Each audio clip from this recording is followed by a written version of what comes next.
Let's now shift our attention to the other big story that we are tracking on WION. And this, of course, has got to do with the United States of America, which is the largest donor of military aid to Ukraine.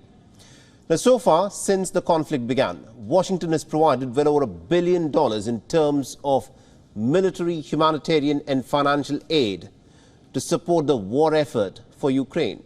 And now, the Ukrainian President Volodymyr Zelensky is in the United States of America. He is at the US Capitol, and Volodymyr Zelensky is facing some very skeptical Republicans who are in fact threatening to cut off massive aid for his country, especially when it comes to the war effort. Now, Volodymyr Zelensky wants to reassure his American backers that Kiev can actually win the war.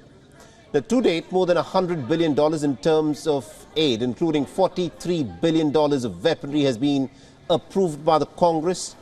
However, the hard-right faction that is at this moment dominating the Republican Party is asking some difficult questions of what has actually been achieved for the Americans by pumping in this quantum of aid to the Ukrainians.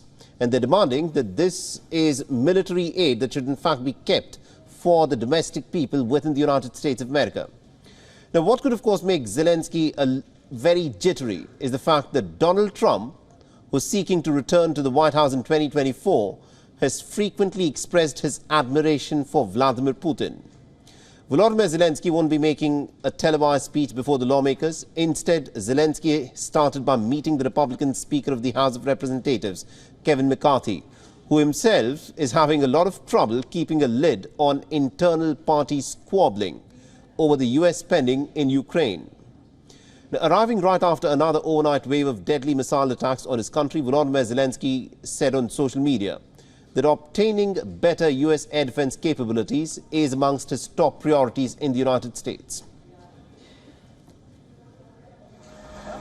WION is now available in your country. Download the app now and get all the news on the move.